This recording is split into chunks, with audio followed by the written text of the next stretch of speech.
Welcome back to The Breakdown with me, NLW. It's a daily podcast on macro, Bitcoin, and the big picture power shifts remaking our world.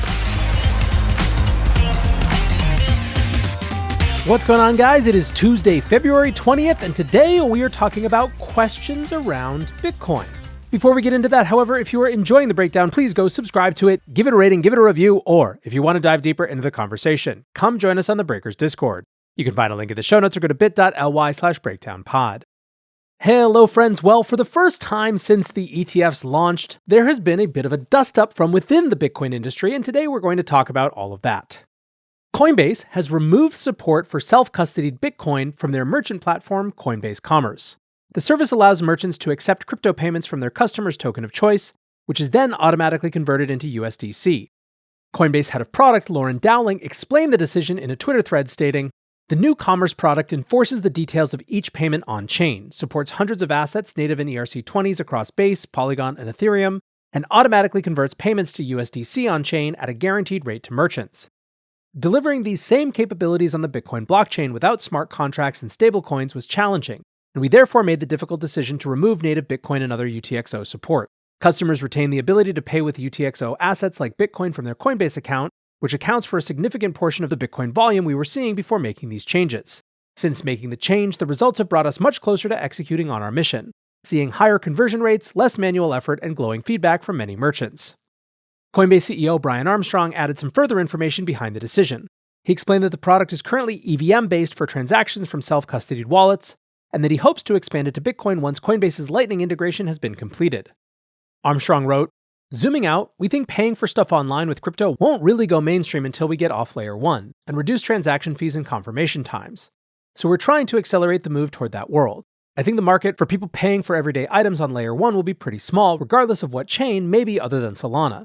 Hopefully it makes more sense through that lens. It may not be what everyone wants, but this is our current approach that we hope will serve the largest number of customers." Now, as you might expect, the decision sparked massive controversy on Bitcoin Twitter. CR1337 writes, "Coinbase is often acting as if they are fighting the good fight, but don't be fooled, they aren't. Example, Coinbase Commerce no longer supports payments from self-custody wallets or third-party exchanges." Developer Lyle Pratt writes, "Coinbase is doing everything they can to make sure you don't buy or use Bitcoin directly, and instead stay plugged into their shitcoin casino."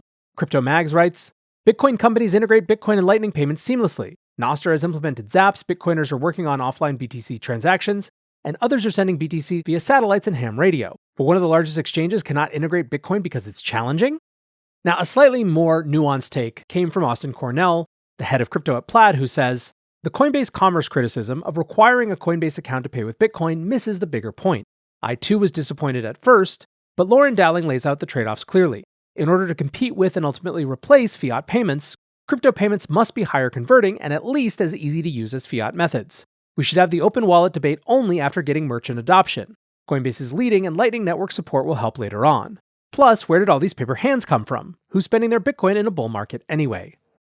And then, of course, there was Alex Leishman, the CEO at River, who gave certainly the most constructive response, tweeting, "You can get upset at Coinbase for not supporting Bitcoin for payment processing, or take the more productive approach and build great products that improve Bitcoin's UX. If Coinbase is wrong, it means there's a business opportunity here." Look, this is one of those areas where it is completely understandable where Coinbase is coming from a strict business perspective, and I think you can assume good faith in the explanations that both Lauren and Brian put forward for this. But as a Bitcoiner who wants to see more, not less adoption, it's also fine to be loud about this. Pressure from Bitcoiners is one of the things that makes people want to integrate Lightning and accept Bitcoin as part of a payment stack because it's an indicator of demand and passion in that community.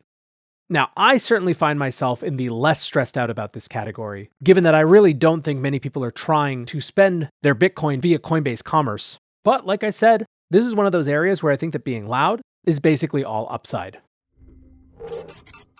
Today's episode is brought to you by Kraken. For far too long, the whole financial system has been standing still, too slow, only on for certain hours, overly designed for some types of people, but not for others. Crypto, at its best, represents progress. It asks the question, what if? It invites people in instead of leaving them out. It's on 24/7, 365, and moves at the speed of real life. Not everyone believes it. We've got our fair share of detractors, but that's the way it always is when you're building something new. Kraken is a crypto company that has been through the highs and lows of the industry, facing forwards towards progress throughout. And now they're inviting us to see what crypto can be. Learn more at kraken.com/thebreakdown. Disclaimer, not investment advice. Crypto trading involves risk of loss. Cryptocurrency services are provided to U.S. and U.S. territory customers by Payward Ventures Inc., PVI, DBA, Kraken. Now, it does touch on some larger issues as well, which were also being discussed on Twitter. Over the weekend, NFL player turned Bitcoin advocate Russell Okung shared his experience working on Bitcoin adoption in Africa. He wrote, "During my time in Africa while advocating for the Lightning Network, I faced a cold, hard realization. Despite my efforts, I found that more people were interested in dealing with USDT rather than Bitcoin. They desired USD even if they were synthetic versions." This generated a ton of response. Matt Carvalho wrote, "It's hard to sell savings technology for those who have no money left to save." Stefan Livera said, "They don't understand the problem of fiat currency yet. That's why they don't get that Bitcoin is the answer." To which Russell responded, "No, my brother, they do understand fiat, at least more than most Westerners I come in contact with. In many parts of the world, the US dollar is viewed as a symbol of stability. Therefore, in the realm of adoption, it's essential to recognize that success isn't solely determined by technological advancements, but also how we frame and position strategy. It seems that more people are interested in dollars existing on Tron rather than the concepts of stablecoin tied to Satoshis. This raises the question, are we playing to win or playing to be right? Are we equipping people with the best tools available? Or are we simply opting for tools that provide us with a sense of moral superiority? When you need to eat today, there's no luxury of waiting. It's tough, a world where USDT is currently solving problems that Bitcoin isn't equipped to address. It's a reality that I'm reluctant to accept and one that I hope won't persist indefinitely. What a sobering thought. My perspective on the Lightning Network proved short-sighted because I mistakenly assumed that Africa required Bitcoin how I wanted it, overlooking the reality revealed by the widespread use of stablecoins in the region. I need to reassess my perspective on Bitcoin. Who are the individuals or teams developing innovative projects in this space?" Now, Nick Carter responded to all of this and said, "The mistaken belief that the Global South requires Bitcoin, despite their clear revealed preference for stablecoins, and privileged Westerners must impose it on them, is Orange Man's burden."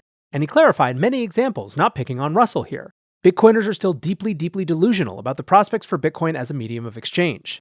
The fact that many millions in emerging markets have adopted blockchain-based assets that are not Bitcoin means Bitcoiners can't lean on the candor of, oh, they just haven't learned how to use a wallet yet. They have, and they prefer stablecoins, for obvious reasons I shouldn't need to lay out. Now, Nick didn't want to lay out those reasons, but I will lay out some of them. The dollar system at this point has a 60-year history of being the world's most desired stable currency. It is the thing that people in markets around the world have huddled in back alleys trying to get and exchange, have used for value no matter where they are, and that's not something that's going to just change overnight. Things like Tether aren't some revolutionary force. They're just a thing that people already know and demanded in a simpler-to-use format. People are by and large creatures of convenience and rationality, not ideology. Using the digital version of what is already the world's most accepted currency, and screw the world is usually their neighborhood's most accepted currency and most preferred currency, just super makes sense and is obvious. I think the thing that I'd like to point out, though, is that this is not a diminishment of Bitcoin's value. Bitcoin as a hedge against currency debasement, including US dollar debasement, isn't threatened or undermined by people in emerging markets deciding that they want to use Tether. All it is a reflection of different use cases in practice right now. Now, I think this is a good discussion to have, not a bad one, because we should be constantly learning where the things that we hope for and we think run into the reality of the real world. It should help what we inform and what we do. For example, in this case, I don't think that it means that people should stop working on Lightning solutions for these countries. I think that for people who have dealt with financial instability and financial colonialism, having access to a truly non-sovereign peer-to-peer digital asset like Bitcoin is immensely valuable, even if it's not going to replace dollarish transactions anytime soon. And interestingly, it does seem to be part of a larger conversation. During a recent appearance on What Bitcoin Did, Shinobi, the technical editor at Bitcoin Magazine, said to host Peter McCormick, "There is absolutely a cultural shift happening. I'm at the point where most of the people who would call themselves maxis or laser eyes, they're just total morons. I think they are people who have read a little Cliff Notes or a single book like the Bitcoin Standard, and then got this idea in their head that Bitcoin is magical and perfect, and just because there are 21 million coins and nothing else, it will eat the entire world and it will destroy governments and we'll just have a perfect utopia. That's completely and utterly delusional. If we stop changing Bitcoin right now, there is no way that even 1% of 1% of the planet will be able to afford to actually hold their own keys. Everybody else, it's just pick your custodian, and you won't even have the recourse of self-custody because it's not going to be cost-effective." Now, obviously, in this case, Shinobi is talking about a specific issue here when it comes to self-custody, but I think this broader conversation, that the Bitcoin community is constantly evolving in its understanding of where Bitcoin fits in the world, or at least when it's at its best it does, is an important conversation to have. So, like I said, my TLDR in this whole situation is sort of, well, of course people prefer dollars right now. And of course they prefer an easier to use version of digital dollars right now. That doesn't mean that all the things that Bitcoiners think about Bitcoin and are excited to share and want to build infrastructure for aren't worth doing. Now, switching gears for just a minute before we get out of here today, I feel like I'm contractually obligated at this point to do just a little bit of an ETF wrap-up. Spot Bitcoin ETFs had a monster week last week, recording over $2.2 billion in net inflows.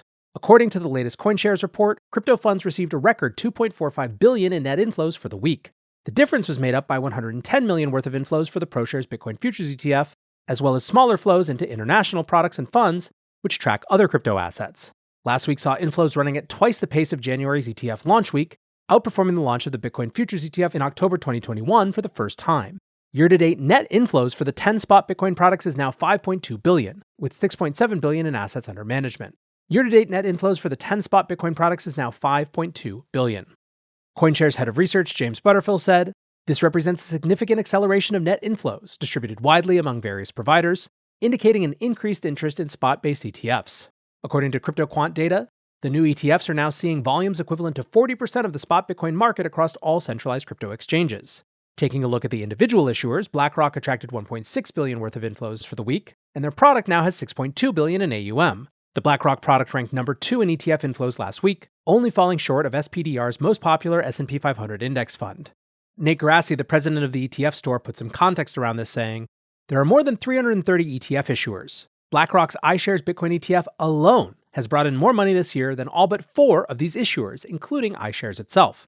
In other words, IBIT has taken in more dollars than nearly every other issuer's entire ETF lineup." And so, friends, that will do it for today's breakdown. One more big thank you, as always, to the sponsor of today's show, Kraken. Go to kraken.com and see what crypto can be. Until next time, be safe and take care of each other. Peace